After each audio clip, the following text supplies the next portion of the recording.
नमस्कार, बहुत बहुत स्वागत है आपका। सुदर्शन न्यूज देख रहे हैं आप। आपके साथ मैं हूं विकास ब्रजेश सक्सेना। बुलेटिन की शुरुआत करेंगे हरियाणा विधानसभा चुनावों से। बड़ी खबर आ रही है। बता दें कि हरियाणा को लेकर आज बीजेपी की बड़ी बैठक चल रही है। बैठक में टिकटों को लेकर भी मंथन चल रहा है। आज लिस्ट जारी हो सकती है। तमाम चिंतन मंथन चल रहे हैं। नामों को लेकर किस तरह से सहमति जताई जाए, इसको लेकर बड़ी बैठक चल रही है हरियाणा चुनावों को लेकर। हालांकि यह भी आपको बताएं, आज बीजेपी लिस्ट जारी पहली कर सकती है। हरियाणा में उम्मीदवारों के नाम, एक तरफ बीजेपी की लिस्ट है तो उस पर ट्विस्ट ही ट्विस्ट है, क्योंकि लगातार सस्पेंस बना है। इंतजार है पहली लिस्ट का कि किस तरह से उम्मीदवारों के नामों की ऐलान हो। उसके बाद जो है तमाम प्रत्याशी अपने अपने विधानसभा क्षेत्रों में पहुंच जाएंगे रैलियां करने और ताबड़तोड़ चुनाव प्रचार देखने को मिलेगा। लेकिन उससे पहले बड़ी खबर आपको बता रहे हैं, आज बीजेपी अपनी लिस्ट जारी कर सकती है। सूत्रों के हवाले से यह बड़ी खबर है। हरियाणा विधानसभा चुनाव को लेकर बड़ी बैठक चल रही है। तमाम हरियाणा के बीजेपी के बड़े नेता इस बैठक में शामिल हैं और चिंतन मंथन चल रहा है। नामों पर मुहर लग सकती है और आज बड़ी जो खबर यही है हरियाणा विधानसभा चुनावों को लेकर कि लिस्ट जारी हो सकती है।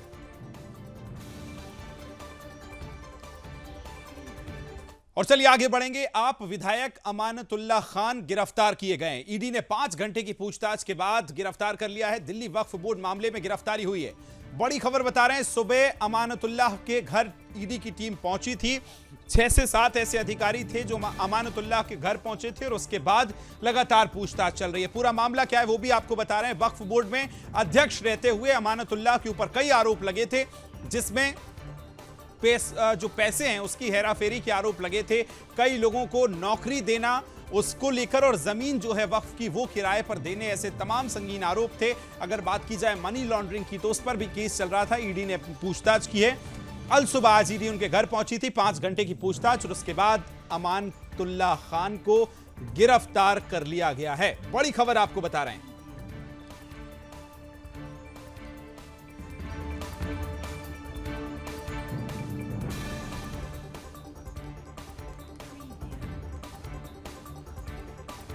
और खबर को विस्तार देंगी सहयोगी संगीता मेरे साथ लाइव जुड़ गई। संगीता, बताइए, लंबी पूछताछ चली, 5 घंटे पूछताछ के बाद गिरफ्तार किया गया। अभी तक क्या कुछ सामने आया? किसी ईडी के अधिकारी की या कोई जिम्मेदार जो अधिकारी है उनकी बाइट आई है? अभी तक क्या कुछ कहना है उनका?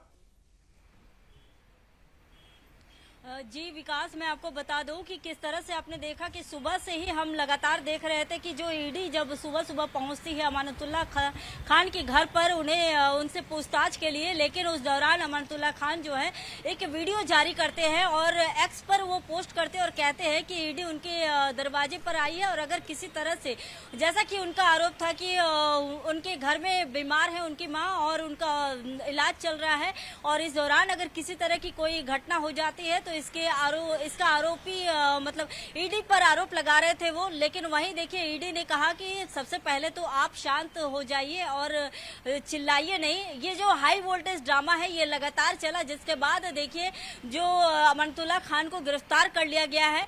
क्योंकि देखिए अमानतुल्लाह खान पर जो है वक्फ बोर्ड के जो जिसको लेकर जो आरोप लग रहे हैं कि पैसे की जो है इधर उधर करने की, हेरा फेरी करने के आरोप लगे हुए थे। और साथ ही देखिए कई ऐसे और भी आरोप है। इसके पहले भी देखिए उनसे 13 घंटे की पूछताछ हो चुकी है। इस साल में ही हुई थी, अप्रैल महीने में हुई थी। और साथ ही देखिए 2022 की अगर मैं आपको बता दूं तो घोटाले की जांच के दौरान जो है एंटी करप्शन ब्यूरो को कौशर इमाम सिद्दीकी यानी कि लड्डन के घर से एक डायरी भी मिली थी, जिसमें कहा जा रहा है कि इस डायरी से ही कई ऐसे इनपुट मिल सकते हैं जिसमें अमानतुल्लाह खान के खिलाफ कई ऐसी चीजें मिलने की उम्मीद जताई जा रही है।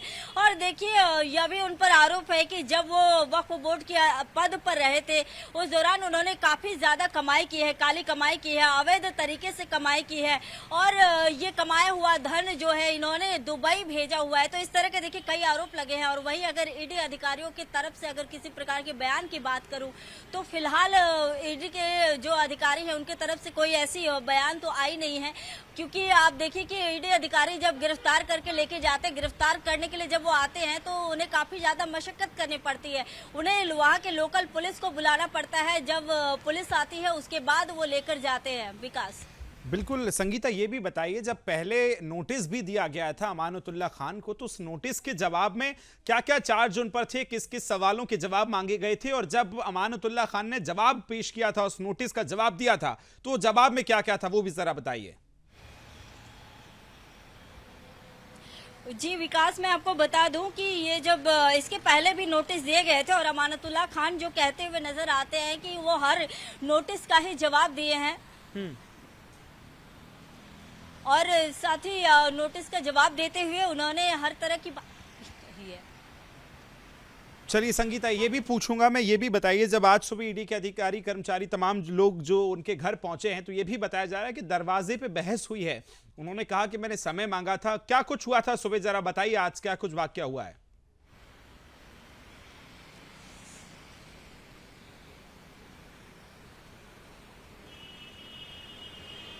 संगीता, मेरी आवाज सुन पा रही हैं आप? चलिए, मुझे लगता है संगीता तक आवाज नहीं पहुंच रही, लेकिन बड़ी खबर ग्राफिक्स के जरिए देखिए अब तक क्या कुछ पॉइंट सामने आए वो भी हम आपको बता रहे हैं। 16 नवंबर अगर 2016 की बात की जाए तो 11 ऐसे केस थे, आरोप भी लगे थे, लगातार पूछताछ चल रही थी, नोटिस दिया गया था, 2022 में भी पूछताछ हुई, और अब तक जो पूरे केस चले हैं, किस तरह से उसमें डेवलपमेंट हुआ है, वो ग्राफिक्स के जरिए अब हम आपको बता रहे हैं। अगस्त 22 की बात की जाए तो अवैध भर्ती कराई थी, ऐसे आरोप लगे थे। दूसरा अगर आरोप बड़ा, जिसका वक्फ बोर्ड के जो अध्यक्ष अमानतुल्लाह खान जब रहे थे, तो उस समय जो जमीन है वो किराए पे दी गई थी, ये एक बड़ा आरोप लगा था। ऐसे में कई लोगों को ज्वाइनिंग, अवैध ज्वाइनिंग जिसमें कई अनियमितताएं पाई गई, ये एक बड़ा आरोप लगा, और साथ में पैसों की हेराफेरी वक्फ बोर्ड के अध्यक्ष रहते हुए, ऐसे 4 ये आरोप थे। साथ ही मनी लॉन्ड्रिंग का केस भी चल रहा था। इन तमाम चीजों को लेकर पहले भी नोटिस दिया गया था, उसका जवाब जो है अमानतुल्लाह खान ने जवाब संतोषजनक नहीं दिया, जिसके बाद ईडी को लगा कि वो सर्च करेगी, सर्च ऑपरेशन चलाया। आज सुबह उनके घर पहुंची तो भी दरवाजे पर विवाद हुआ है। अमानतुल्लाह खान ने दरवाजा नहीं खोला, ईडी के अधिकारियों से कहा कि मैंने समय मांगा था लेकिन आपने समय नहीं दिया है और आप मुझे गिरफ्तार करने पहुंचे हैं, जिसके बाद 5 घंटे की पूछताछ और अब गिरफ्तारी हो गई है।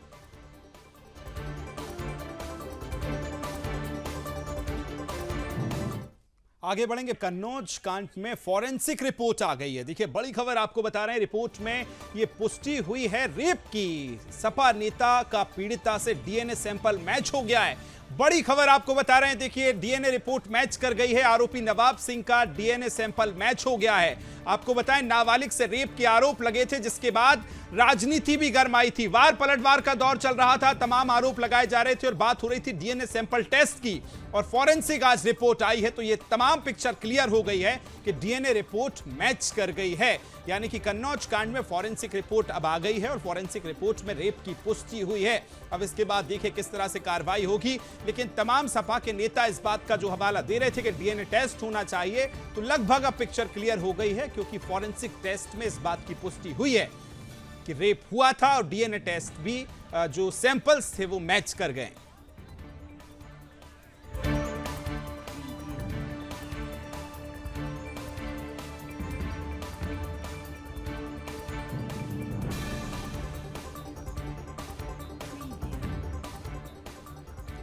खबर को विस्तार देंगे, सहयोगी अभिषेक सिंह मेरे साथ जुड़ गए। अभिषेक, बताइए किस तरह से फॉरेंसिक रिपोर्ट में क्या कुछ कहा गया है, क्योंकि तमाम डीएनए की मांग करी जा रही थी कि डीएनए टेस्ट हो और अब लगभग पिक्चर क्लियर हो गई है। देखिए, बड़ी बात बता दें, कन्नौज से इस समय की बड़ी खबर यह है कि वहां के एसपी ने मीडिया को जानकारी साझा करते हुए साफ कहा है कि नवाब सिंह मलिक डीएनए टेस्ट जो कराए गए थे उसमें वो सैंपल मैच हो गए हैं। और पूरी घटना की उन्होंने विवरण भी दिया है कि जो 11 अगस्त की रात थी, जिसमें कि लड़की नाबालिग थी 15 वर्ष की, वो और नवाब मलिक वहां पे मौजूद पाए गए। जो कमरा था वहां पे जो उनके साथ चीजें पाई गई वो सैंपल लिए गए थे और उन सारी चीजों को एक फार्मेसी लैब में भेजा गया था, जिसके बाद आज 14 दिन बाद एक रिपोर्ट आई और उसमें डीएनए उनका जो पाया गया है वो मैच कर गया है। तो ये साफ दर्शाता है कि जो नवाब सिंह मलिक हैं वो समाजवादी पार्टी के पूर्व ब्लॉक प्रमुख हैं और समाजवादी पार्टी के अखिलेश यादव जो अध्यक्ष हैं उनके मंच पे कई बार उनको साथ में देखा भी गया है। राहुल गांधी की रैली में एक बार उनके साथ उनको देखा गया। तो इसको लेके राजनीति भी गरमाई थी, कई प्रकार के सवाल उठे थे। उन सवालों को लेके दावा नवाब सिंह मलिक ने किया था कि मेरा डीएनए टेस्ट कराया जाए, लेकिन अब ये कहानी उल्टी हो गई है और डीएनए टेस्ट में उनको दोषी पाया गया है। पुलिस जो है वो इनकी चार्जशीट लगाने का प्लान तैयारी कर रही है और ये उन्होंने साफ कर दिया गया है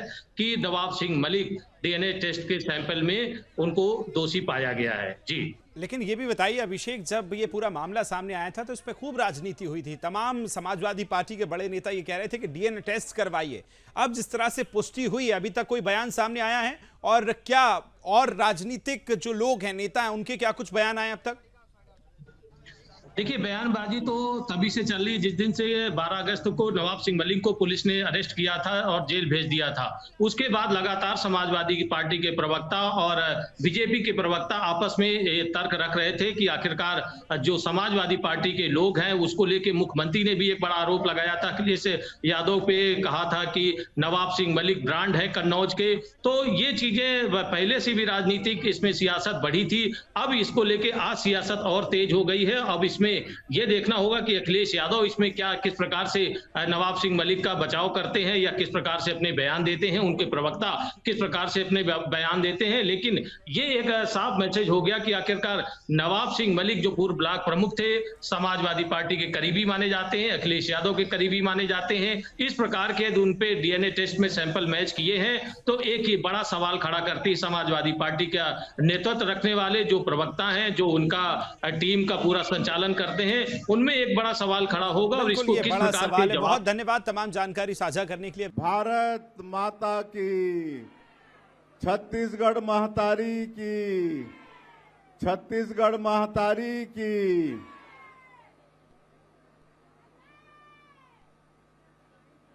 आज के अवसर बहुत खुशहाली के आज हमन तीजा पूरा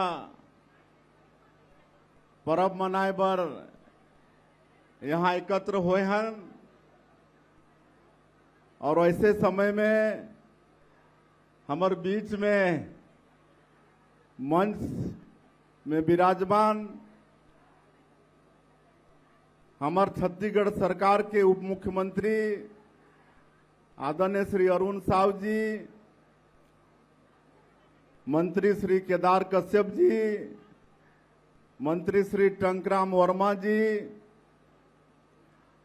और ये आज के कार्यक्रम के मुख्य कर्ता धर्ता हमार महिला बाल विकास विभाग के मंत्री श्रीमती लक्ष्मी राजवाड़े जी, हमार धर्मपत्नी श्रीमती कौशल्या साई जी, हमार रायपुर के लोकप्रिय सांसद आदरणीय श्री ब्रिजमोहन अग्रवाल जी, हमार विधायकगण श्री राजेश मूढ़त जी, श्री अनुज शर्मा जी, श्री पुरंदर मिश्रा जी, श्री मोतीलाल साहू जी, गुरु खुशवंत साहिब जी, इंद्र कुमार जी।